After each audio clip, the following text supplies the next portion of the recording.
Thanks for taking time to be here. Semi-annually, we do this. Some of you are newer to the Marion community. We do a little update, and we're going to do an update today that's very important. We are on a journey. It'll be, I just highlight some of the mileposts in this presentation of the journey, and then kind of look up over the hill where we're going next together as we've defined priorities, and then some of the ways we'll approach a journey, and then we'll do questions and answers. It always seems more lively than the presentation. You talked about joy, sister. It is an interesting thing in serving now some time. It's unusual for presidents to hang around so long as I have. I guess it's because I have good comrades in effort like Dr. Enneking, etc., and all the good people we've met over the years.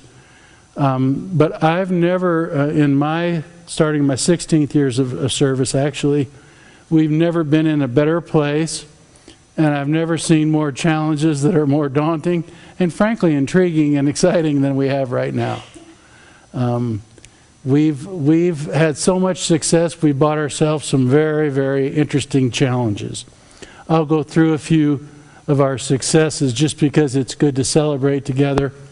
This summer we talked a lot about our vision some more of educating transformational leaders, and I'll talk about this further, where some people talk about a brand guarantee or a brand ID. I like brand purpose. And if we were going to boil this whole thing down, what are we trying to do here?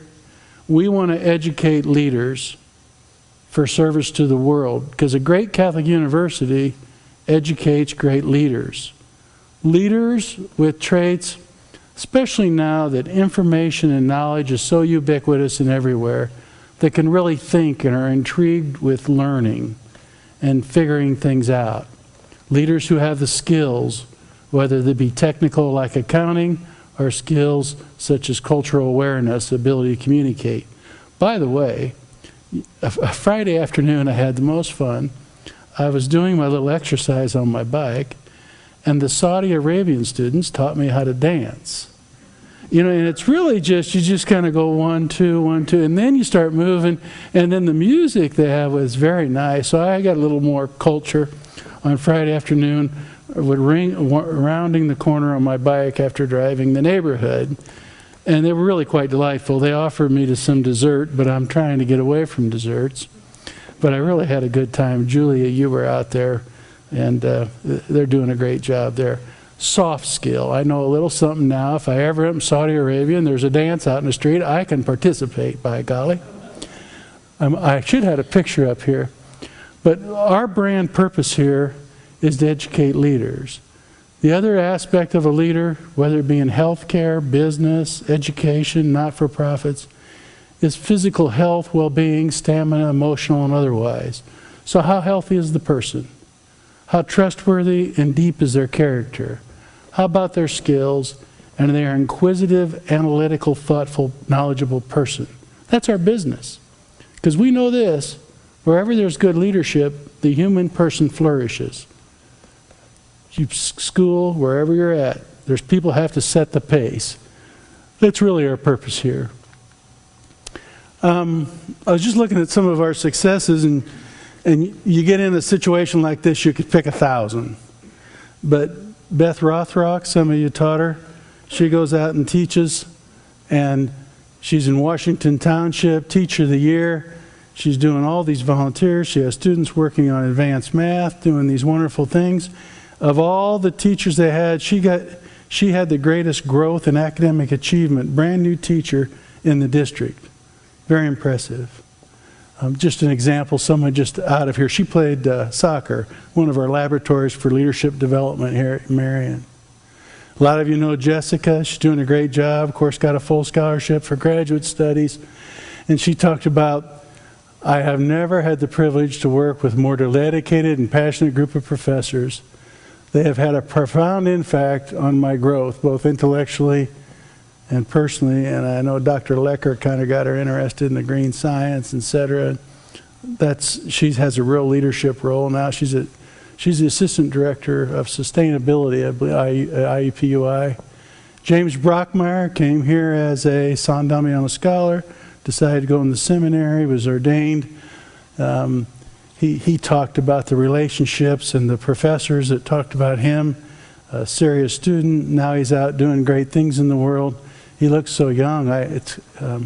Maybe I'm getting so old, but he looks like a, well, anyway, that's because I'm getting old. But a young man like that now serves as an associate pastor, doing great work.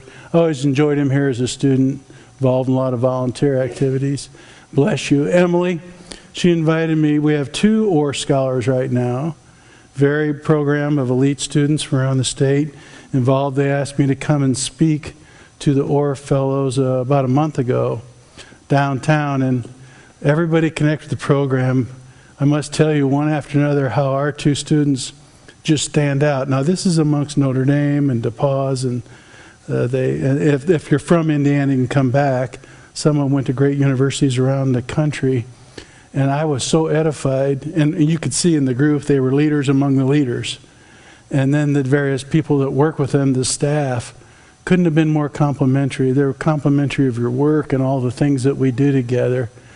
But, you know, a 21st century scholar comes here, gets engaged with professors and service projects and student government, and now these people are on a ramp to do big things in the world. We have a great hand in that. Amma Boki, she talks about what's going on in the med school with the faculty, and I was just looking at some of the things that she's accomplished in her short time here. And we talk about educating a leader. This lady here is going to be and is a leader. Recipient, there's 5 recipients around the nation of the Sherry R. Arnstein Minority Scholarship for medical students. She's one of the 5 right here on our campus. President of the student body, student medical school, Student National Medical Association treasurer, Student Association of American College of Osteopathic Family Physicians, elected by her classmates here on our campus. You always like to get an award from your peers. In her first year for the Good Samaritan Award and Student Doctor of the Year. Folks are coming from all around the nation to our medical school, and they're taking leadership roles. This is the business we're in. We have leaders among us. Dr. Marola, we appreciate you taking on this new role as Dean of the College of Arts and Sciences. This is going to be a big impact in our community as we design and move this. It's a core, it's our backbone of the institution. Kim Pullman comes in as Executive Director of Human Resource. We build buildings and all sorts of things around here, but it's the people. You know, we say that almost a cliche, but it is in fact the professors and people. And Harry Veriley just took the Senior VP position, and I didn't tell him all the money we had to raise till after he signed on. So he'll be up to full-time employment in a hurry. Remember our wildly important goal. We want to double the graduates, not because we want to double the graduates for some, I don't know, reason. We have a need. People call us for our people all the time. Ellen Witt can tell you businesses want our talent. I would say schools call daily for our talent. All the healthcare organizations in town, they want more physicians, more nurses, administrative people. The church is calling us for more talent, other not-for-profits. They're calling Marian University. Their desire for our graduates is far outstripping the number we have available. And so we have to continue on this. We're not growing just to grow, to get more money, or to say we're bigger so we can be like somebody else. There's a definite need, and I suspect we'll exceed that double.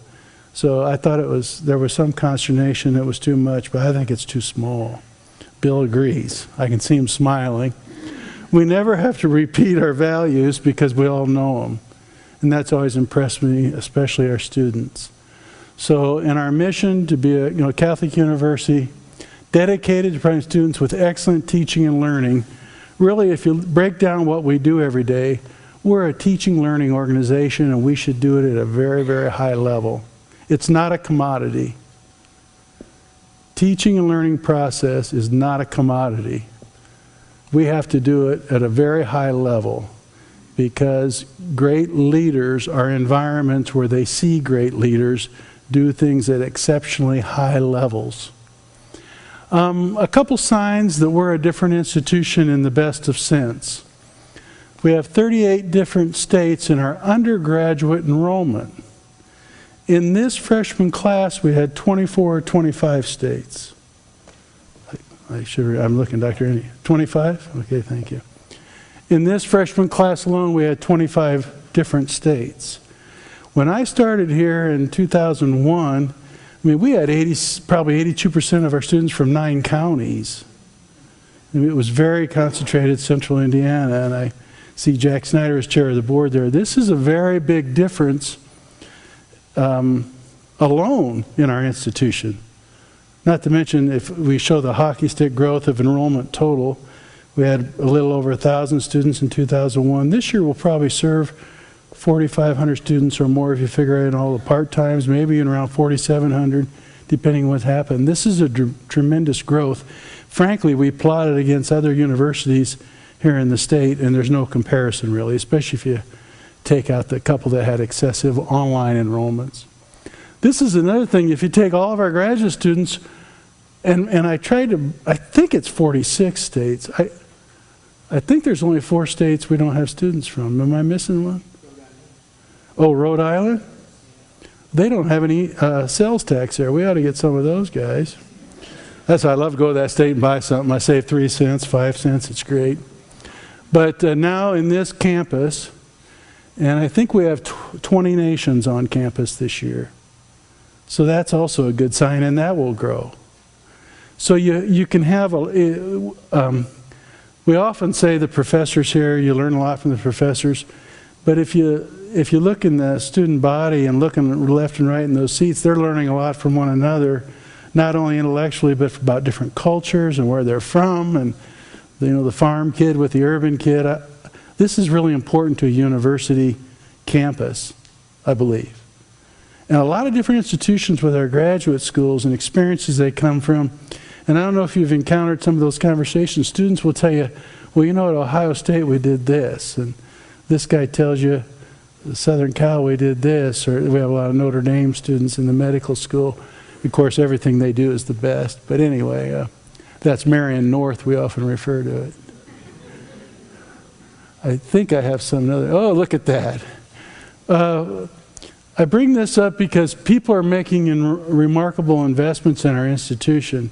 People think of fundraising about getting money. There is money involved, but really that's just a sign of what people think about the institution. What they really want us to do, the Educators College, what we're doing in medicine, or what we're doing to make sure students from various backgrounds can access an education like this. What can we do to educate even a better leader, whether it be character or physical fitness or ethics or intellect? People are investing in what we do. And I put this one up. This family here, the Weavers, deciding to make a $10 million investment in our institution. Others make remarkable investments. They're betting on us. They're taking a lot of hard work on their life's work and putting it behind our life's work. Very edifying. And of course, this is very important. They're investing in our story. We're just telling a story. Look at this guy here. I don't want to embarrass him. He's here.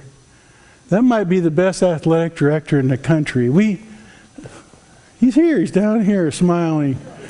But if you look at Mr. Downing's work, and we did a lot of work this summer evaluating academic All-Americans, GPA in each sport going up.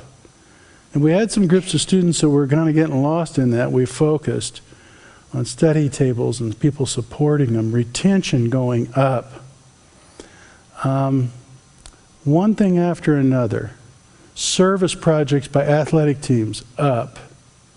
Enrollment up. And dare I mention winning, way up. And I got to tell you, I enjoy winning. I really do. This guy, National Coach of the Year, Mr. Henniger, Coach Henniger, very good. Highest GPA of any athletic team, Mr. Fleming. His wife's superintendent, so he has to pay attention to that. He doesn't want to get downgraded at home. Also a Marion grad. What a leader. And of course, the women, for the first time, were in the softball college champion, World Series, is that what they call it? Okay, thank you. National Coach of the Year, Katie Gerald's. In my mind, World Coach of the Year, Dean Peterson, Dean the Dream. He might be here. I hope I'm embarrassing him. Coach Holman is really remarkable. He had the first individual national champion from Marion, and he gets students from all over the country. And of course, he was at the Olympics, part of that coaching staff. I mean, you can make national and world-class type people, and a lot of these folks, Steve Downing brought to the table here for us to work with our young people. They're leaders in their own right, so students are going to learn to be leaders. They couldn't help it. We hosted the AFCU conference, 22 institutions, professors, administrative board members from all over the country.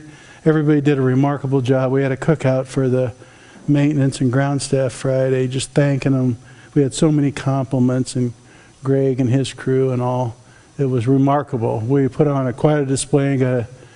The new graduate programs we're putting online, the level of research that we're highlighting and is happening at this institution, it's a hockey stick up, and it will continue to grow, and we'll continue to focus on it. We could be proud of that. Now this is a little bit of a jolt, particularly I like this.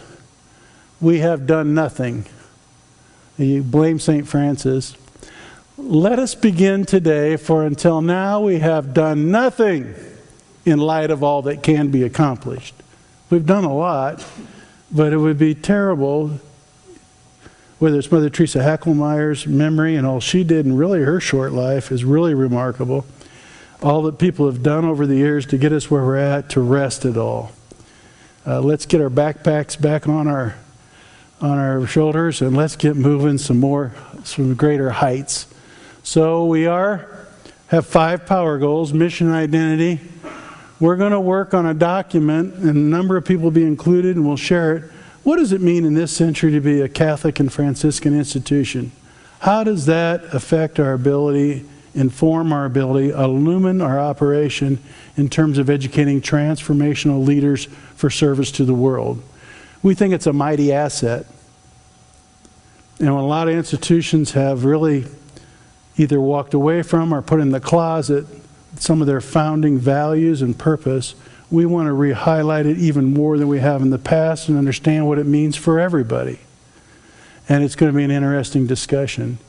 Provide opportunities for faculty staff to be more engaged in that dimension of our institution, learn more about it, think about it from their various disciplines and positions. Increase San Damiano Scholar students by 15% after a great increase this year. That'll be a good-sized challenge. And then raising $10 million to support students from various backgrounds. Our legacy fund to support the sisters in their toughest retirement years, and forever in perpetuity to make sure we have more and more funds available for students from all levels of the socioeconomic ladder that are challenged to go to a great university like this, a private university. So we're going to work hard at that this year. Academic quality. We've started new grad programs. They have to be populated. And there's a couple more I know we're working on for this year. And you have to get more faculty and really make sure they take hold and are high quality. This doesn't just happen. MUCOM accreditation, and I should say our first graduating class. This is a big year. We should take great joy. Now we're not at the finish line. We have to keep moving. But to graduate our first docs, this will be a historic year for us, but it doesn't happen by accident. Thankfully, we have such a great leader, Dr. Sefcik, and his faculty and staff working together to bring this all forward. Accreditation process is going well. It's not done till it's done. And then the startup years are over, and then how do you build a top-tier medical school from there? So we're going to stay focused on that, and the resources, the people, the vision to do just that. Faculty development, invest in our faculty. If at the heart of the matter it's teaching and learning excellence, we all participate in that. But of course the faculty have a particularly important role. The Educators College. We want to be a national exemplar in preparing and developing teachers and principals for K-12 schools. The biggest in-school factor affecting students' performance, ability to participate in our economy and society, is the quality of the educators we give them. What a noble adventure. We have a number, Dr. Britt's leading this charge with a faculty and staff. We'll be adding people to that, design, planning, research, new people, big scholarship fund we want to develop there, and of course marketing communication to build that enrollment. That enrollment will triple or quadruple over the next 6-7 years. We already have some national foundations that give us significant money. We had people on campus with great big foundations. We've been invited around the country. This is a new vision. This will be a national, what we're shooting for is national prominence in educator talent for K-12. College of Arts and Sciences, I mentioned Dr. Marola. We'll be working with the faculty together and say, how do we make that spine even stronger so the institution can grow and collaborate across some areas? And that's going to take an ongoing, consistent effort with a lot of participants. Dr. Enneking, Dr. Sefcik, others will put together a STEM, science, technology, engineering, health, and math strategic plan that will set us apart and connect us to the movements here in our community to take us forward in that area. Further development of measurable learning outcomes, always knowing exactly what we're trying to achieve with each student to help them become a leader. Enrollment. We're going to have an integrated strategic enrollment plan. Dr. Woolston is quite ably moving that along. So every aspect, whether it's what we're offering, how we're communicating and marketing it, what kind of facility, everything that connects with that, clear goals in each area, clear priority areas, how we're going to build the enrollment, how we're going to maintain quality will be put together. We have engaged, we interviewed 5, 6, 7 national marketing firms, and we selected a firm that's very unique and creative called Up and Up out of South Carolina. It was a tough decision, and they'll be on campus and they'll start helping us define our brand in more powerful ways, a marketing communication strategy that takes us further around the nation. We hired a full-time enrollment person in St. Louis. We have one in Ohio, and that process will just continue as we seek to be a more regional and national university, but we're going to have very clear messages. There'll be what they call brand seminars here on campus. You'll be invited to participate because as faculty and staff, we're the first promoters of this institution. Then out to alumni and friends, and then of course you do media and all such things. How do we say very well and powerfully what we intend to do for the world so that faculty, staff, potential students, donors know why they sign on in a more powerful way? This is a big investment. So as we invite you to participate, please give it your time and attention because you are, in a sense, forgive me, the product, and we have to be able to together to make sure we can state it in a rather remarkable way. It's not inexpensive. But 10 years from now, that'll be some of the best money we've spent. We're convinced of that. A retention rate, I think Ruth negotiated that down to 78. I hope we get 80, okay? Not hope, but let's work for that. And then the freshman enrollment next year will be 400 students. And it's like this year, we do not want to drop in quality, and we do not want to give the education away. It has to have value.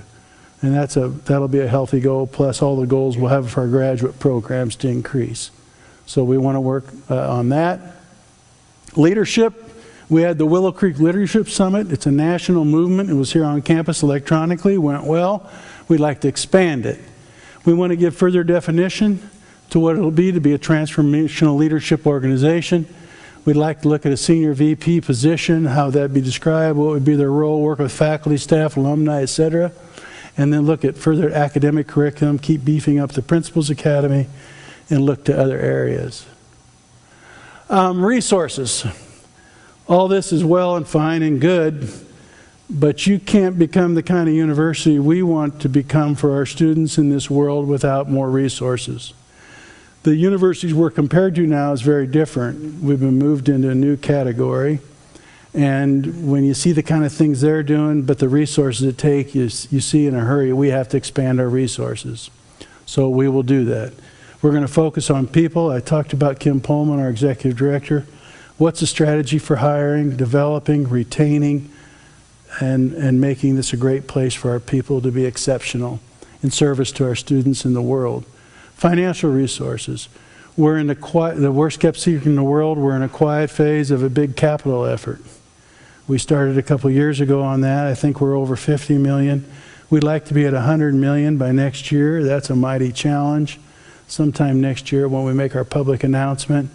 Our goal in the coming next 7, 8, 9 years is increase the resources behind Marion by 200 million. For a school our size, that's a pretty preposterous undertaking, but we seem to have some progress on it. So we're going to, we won't announce a public goal till we're sure we can get it. But we're plugging away at that. We're out of the gate well this year, and it'll take large gifts and, of course, expanding the base of our giving.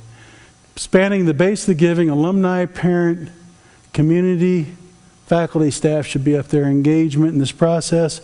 As the year goes on, I want with the advancement team to come do little seminars about what the advancement process is about, what our priorities are, how we're approaching the fundraising so everybody can understand it and hopefully be a part of it. But given the amount of money we raise, we'll have to build our base. The big parts where we'll, moving up to the financial resources, the big things we'll put money in the next 3 years, where our big focus is, we have this thing called the business school we want to build. It's a $15 million goal. The building itself is $8 million. And we really want that. That'll be a critical part of our growth.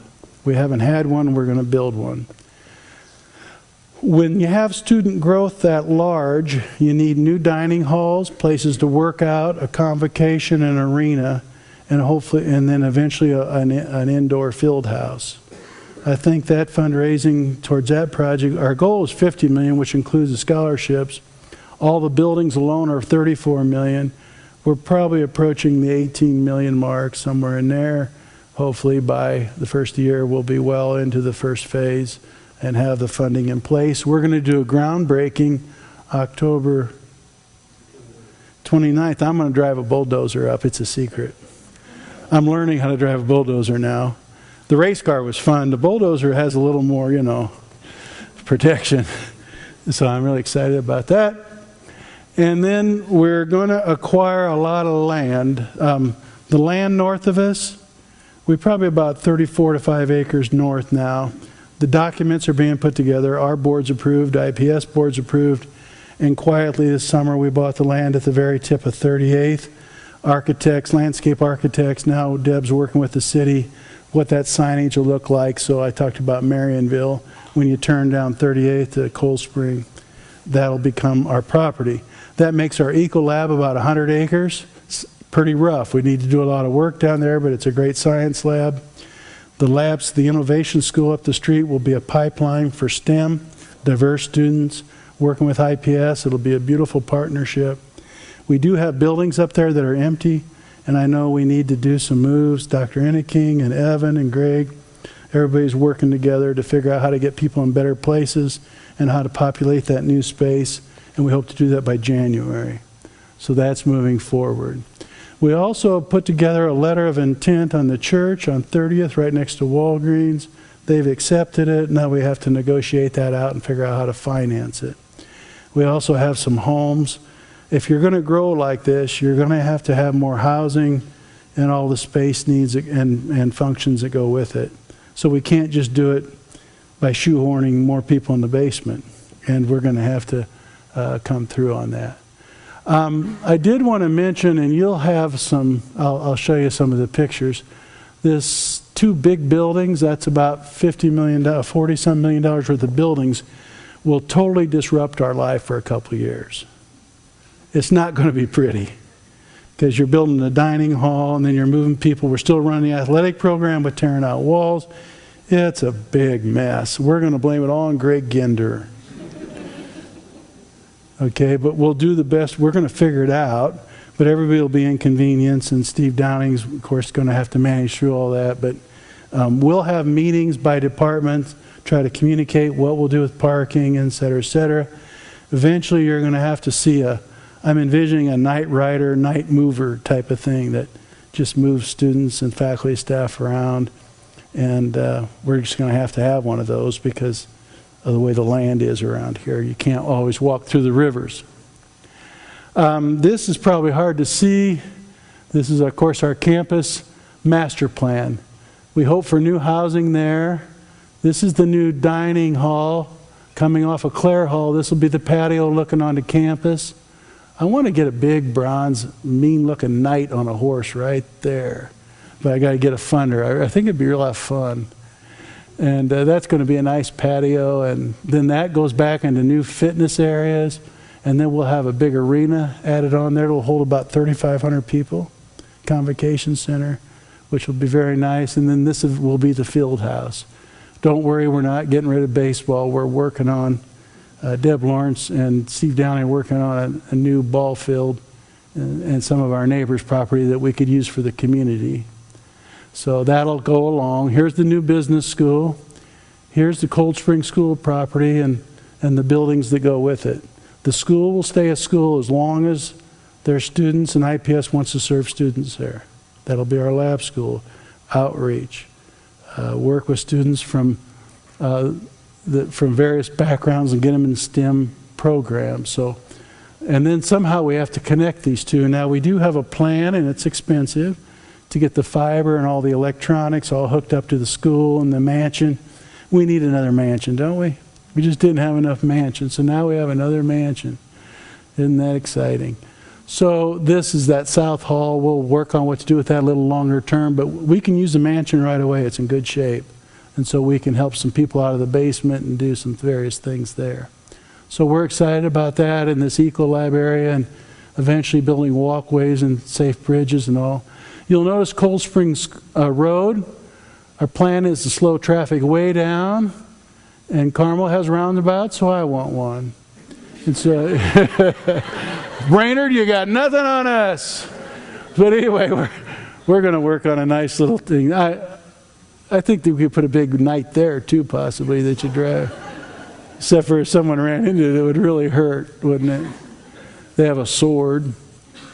This is the new arts and sciences, and it'll attach on. This is what they used to be the back of Marion Hall. When you come across, that'll be the front eventually. We're thinking about a high-tech library, attaching Alumni Hall and the present library together for all sorts of student services and activities. More music.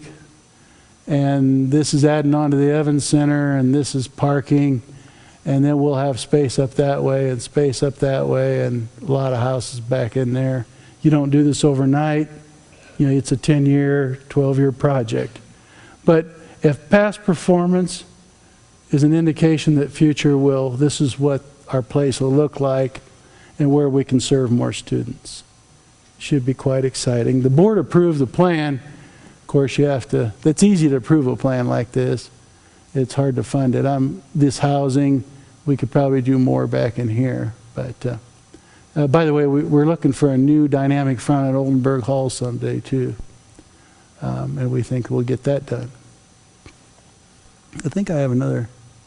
Going forward, I have a couple slides that have been on our mind a lot lately. Someone on our board that's run amazing organizations, Fred Clips, always said you have to have four corners you operate in constantly. And what we've talked a lot about, I hope it's of value to you, and I'll keep sharing it. Value through quality. If our education here is highly valuable, we'll attract top talent to come serve, we'll attract top students to come be here, we'll attract donors, and people will pay tuition. But they have to absolutely know the value. How do you know the value? Well, you feel it, but you also, and you measure it. You've got to be able to measure it. And we got to know how we want to measure the value of this institution. And there's a lot of ways. There's service, there's placement, there's graduate school, do all of our people get their residency slots they want, etc. Get the right people doing the right things and the right teams. We're getting too big for each department to be on their own. They're going to have people from other areas on their teams, and then make sure it's properly resourced. We can't just do it because we say we want to do it. And that'll give us the discipline not to try to do everything at once. One thing we've noticed, wherever we're successful, we take the time to figure out what will it need for resources. How will we do that innovatively? How will we fundraise? How will we get more efficient? How will we partner with someone to do it? Whatever it takes, you've got to figure out how to resource it. Excuse me. This is one that Dr. Enneking, one of our students in the med school's dad is one of the key members of the IDEO group out by Stanford. They work on design and innovation, and I met him, and he's a friend of Dr. Lecklider's, and we got to meet, and he's given me a lot of interesting reading and ideas. They go all over the world consulting. They work with Lilly, United Way Worldwide, etc. And I've adapted this a little. You see that, Dr. Enneking? I changed it just a little. But anyway, they gave us this basic idea that you have to, if you want to be good leaders of your area or department, I would encourage you to pay attention. This makes some sense to me. Every day, manage what you presently have to greater value. What would that mean? Say I'm a professor. I get to my classroom 5 minutes early, make sure everything's set up. I have a dynamic, we know from research, you want to start your class in a dynamic way, get people's attention, and get moving. It could be a better syllabus, maybe more interesting reading. Maybe you manage your present process just a little differently to take it up in value. It could be a department or a staff or an athletic program. Then there's a way in which you can extend what you're doing and evolve to greater value. Maybe look at some of the ways we're doing some of our nursing programs now, the way the Marion Adult program has morphed and changed and do some things. Maybe it's the way, if you're doing something real well, how do you extend it out further and make it better? Maybe adapt things for greater value. Say, well, if we would change this and this and this, I think Dr. Kershaw and I adapted the way we teach business. That's why enrollment's growing, one of the reasons. We said, well, we always taught these concepts, and this is how we're going to, let's adapt what we're doing and use more practical. And then you innovate, create revolution. That revolution makes a person in leadership nervous. But innovate to create revolution for exponential value. So a whole new thing like a med school. That would probably be the new educators college. We're going to redo it how we do it. None of these lines are perfectly. That's why I made them dotted. Some of it's extending while revolting, etc. But as we look at our program, let's look at ways every day we make it better. How do we extend things? How do we adapt things? And how would we look all new at something that would have exponential potential? It's pretty exciting. And then this was a picture I got this weekend. Let's see, there's Kevin Houston, professor, a lot of accounting students. Jennifer, our new accounting professor, Dr. Remind me of her last name, folks. Say it again? Lershur. Thank you. I know I've met her. I don't think she's here. But they gathered down at, let's see, it wasn't Christamore House, Flanner House, helped them do the garden. This is one of our graduates, Jeff Curtis, provided, I think, a $2,000 donation for the materials. On a Saturday when other people were frolicking about, they spent a day of hard work. What a beautiful picture. Students, 2 faculty members, and an alum, teaming up in a neighborhood they do not live in for others. That's transformational leaders right there. There's the picture.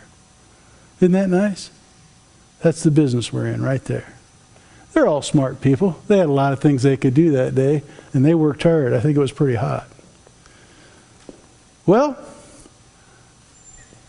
what a great year. Thanks for all of our accomplishments. Now I'm open for questions.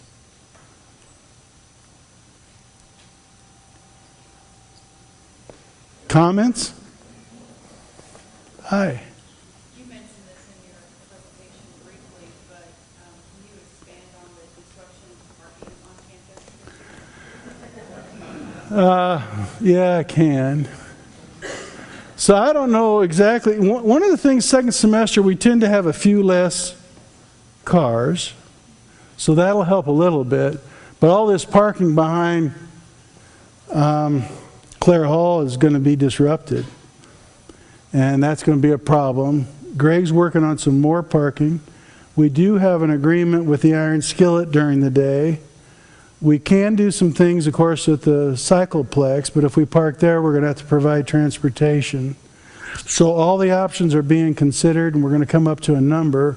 We hope we don't have to do anything too radical or expensive this year, give us more runway next summer.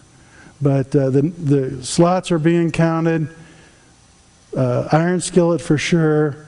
It'll be winter time, so people will be less excited about walking. But most campuses you have to do a little walking, and that'll happen here. We won't be able to park right up against our buildings anymore. So we will work on it. Long term, I'm almost certain we're going to have to go to a shuttle system, because everybody we've talked to, we've consulted on the master plan, they love our campus, but they don't want to turn it into a big piece of asphalt. So we're going to have to look at unique and innovative ways. And with the various assets, there's a nice parking lot with the new church, those churches down the street, etc. We'll figure it out, but it's going to be a little dicey second semester because we can't structure. And we looked into parking garages. We don't want to do that. And they're very, very expensive. It's not a good place for us to put our resources if we can avoid it. Good question. Yes?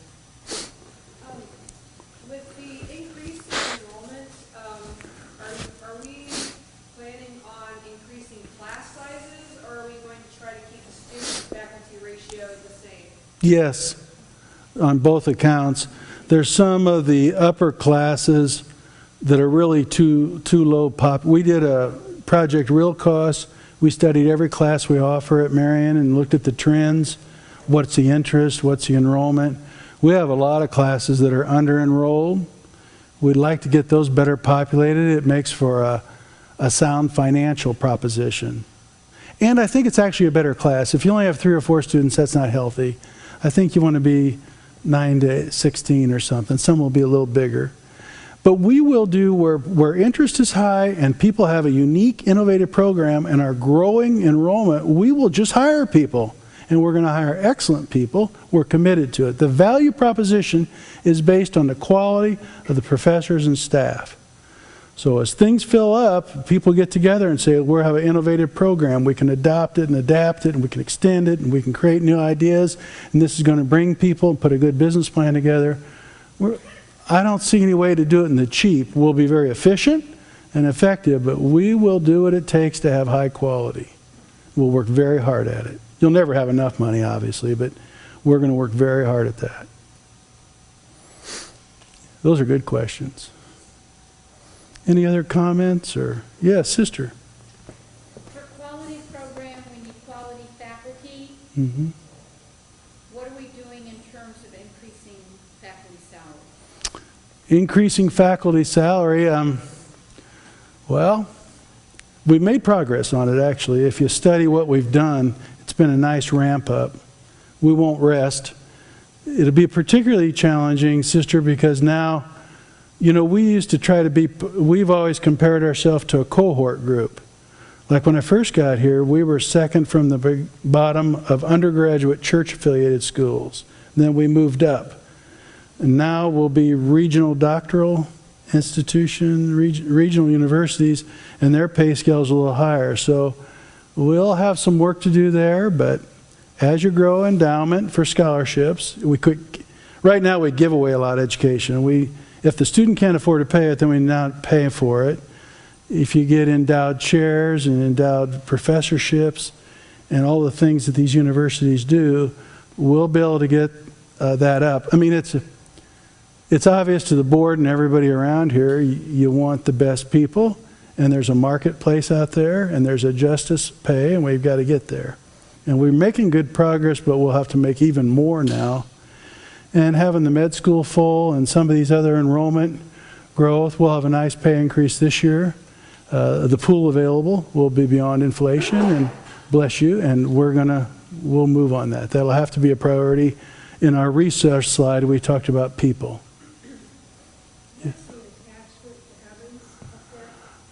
I'm assuming Dr. Sefcik and that crew and what we're doing in health will only grow. And so we kind of thought, we don't know what that is. Could be research space. We're also looking at, in this 16 tech development down the street, on 16th Street, we'll have research space. We're also going to look in leasing some space in there to be with some other universities. So it would just be expansion of programs. Not real specific, but we kind of assumed that that would grow. Have there been any thoughts on Marion vans or Marion transportation? Yeah, the Marion vans, Marion transportation, that's my night rider, night mover idea, where we'd get a beautiful trolleys or those nice vans and decorate it beautifully and have it scooting around the neighborhood. That's kind of pretty much the thought. We have some people doing the research on it, and we'll engage others once we get pricing and what it would look like and how often it has to move. So you got security, times and hours, but we have some parking lots very close to us. We just have to get used to using them and get people willing to move in them. We might want to look at policy changes too, like where do freshmen park if they bring a car and those kind of things. So that's going to take all of us working together. Somebody else have their hand up? Yes, sir, Alan. I have a really simple question about what's going to happen with the baseball field Mm-hmm. when the field house is built. Well, what we hope right now, we can say it publicly, huh? The idea? Deb doesn't want me to, but here's what we're going to do. There's a park close by. There's a lot of interest in fixing up the park. Could we put assets in conjunction with other good people? We're getting a new high school down the street in the Armory. Could we join forces with some other people? We're working with the neighbors. We don't own it. We have to have a collaborative approach. We're not going to boss and shove people around here. But could we build a nice facility that is good, really good for Marion, and upgrade of what we have? And then you think in the summertime when our students aren't around, neighborhood kids could use it, and baseball leagues in the city. Because really, if you go down to the park and look at the baseball facility, they're abysmal. They're not even safe, frankly. So could we be part of a consortium of people that make the park better? In the meantime, we get hopefully an artificial surface that can handle spring rains and get a beautiful baseball facility. But until we figure it out, we're not just going to kick baseball out, okay? So we understand those are our people. We like that program, and we'll take care of it. But so we're looking at every option, and we're going to hustle. We have some indications people want to help with that. It's just going through the process. All right. Any other comments or questions? Yes, please. What's your vision for multiculturalism and diversity on areas? Well, you know, if you look, it's a good question, multiculturalism and diversity. One thing I've always been impressed with, Marianne, actually even when I interviewed, very few institutions of higher learning have the diversity in our student body that we do. And I want to maintain that. That didn't happen by accident. It actually started back with the sisters way before it was kind of socially acceptable. Because we have a fundamental philosophy that comes out of our religious base, that we're all children of God and have equal value. You can't look in the mirror in the morning and say, I'm more valuable than some other person. Beyond that, we see richness in that. And so we've put a lot of our scholarship money in achieving diversity, where other institutions might put it in SAT scores so you look good.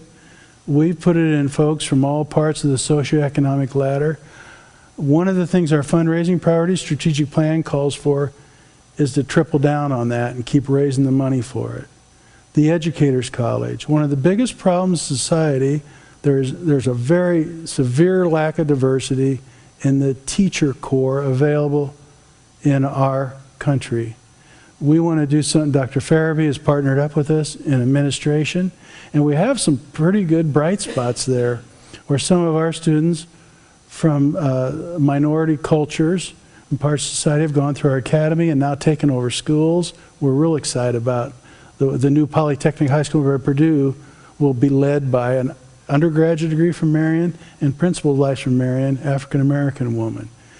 We also, in our whole STEM plan, I've asked Dr. Anna King, make it a big priority to build a pipeline to increase diversity in medicine, chemistry, engineering. Our country has a big problem. We need more graduates in this area, and the graduates in that area need to look more like our country, and we're not building the pipeline with the people with the math skills and the scientific skills.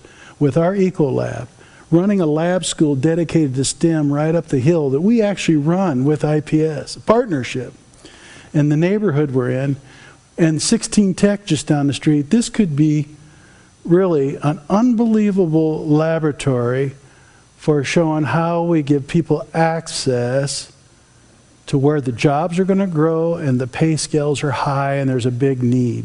Industry will partner with us, government will partner with us, and people of goodwill, and they're out there, will partner with us. Finally, not finally, but another big push we will make and are making. We received a magnanimous gift from the McKinney family. They're coming back, and Anthony and his crew are doing a great job. We're going to have students from a lot of different places in the world, and we're going to send a lot more students out in the world to learn and come back to our campus. So we can't do everything, but I like those areas. Scholarships to make sure we're diverse. I like the work of the Educators College. Very, very important to us. I like our work in STEM to make sure students that are free and reduced lunch students, students from background, can participate in the most lucrative and fast-growing area of our economy. And finally, I like the international programming. The world's a small place now, and we need to have folks studying together, living together, and going out and exploring all these different places and bring it back to this campus. Being part of the Catholic Church, it just makes perfectly good sense. It very much informs our need to do this, our want to do this, the benefit of doing this. So working from that premise, we'll go forward in big ways. I appreciate the question. We've thought about it a lot in all these discussions, strategic planning. It's been a big part of our discussions, and I'm proud of that, frankly, of our university. Some people focus so much on looking good with SAT scores, they forget that we have a larger public purpose than just the individual student making more money individually. That's all fine. I'm not against it. But we have a larger public purpose in the public square here in this community, in this state, country, and beyond, and we need to live it out in full force, given our underpinnings of what we believe here. Yes? Is the Multicultural Center included in the plans for whenever you're Yes and no. I don't know there's a specific place lined out, but when you do this, when we build a high-tech library, and this library gets attached to the Alumni Hall, and by the way, I don't know how important place is compared to programming. We need to think that all through, but that's a lot of square footage, do a lot of things in student services and groups and government and exchange of ideas. This whole design, I wrote a little essay for the architects about where a community gathers and learns. Deb did some interesting research on outside of the classroom professors. There's a lot of research shows in dining halls and gathering spaces in student housing, that's where ideas and culture are exchanged, and faith. And so there'll be a little worship room on this, beautiful places to gather and dining. So I don't know exactly what a multicultural center will mean on this campus, but I know the commitments and the fundraising, the program and the international, where we put our scholarships. We'll have people from different backgrounds. I mean, the other night when I was doing my little bike ride, this was the multicultural center that evening, where they taught old President Elsener how to dance. You know, so I don't know exactly what it'll mean here, but there's a commitment and there's space for more student gathering, different offices and initiatives. So I think we do. We don't have it specifically pinned down how much of it's space, how much of it's people, how much of it's programming. It has been brought up more than once, though, by various factions, and I appreciate especially an enrollment admissions person bringing it up, especially one of our alums. Well, you've done a great job. You have to feel very good about what we've pulled off here. Tremendous enrollment increases. I think over there in Newcastle, they were down 50, 75 students. Really great institutions lost students. Talked to our president this weekend. I said, how's your enrollment? Oh, we're happy. We stayed even. So many people lost students this year. So we didn't stay even, did we? And that's a great sign. You know, you have marketing, working with admissions, working with the faculty, working with the coaches, working with retention. I mean, it's a team effort. Building new programs and pipelines, that takes teamwork. So pat yourself on the back and let's keep climbing that mountain, because there's a lot more to do. It's really a pleasure to serve with you. Thank you very much.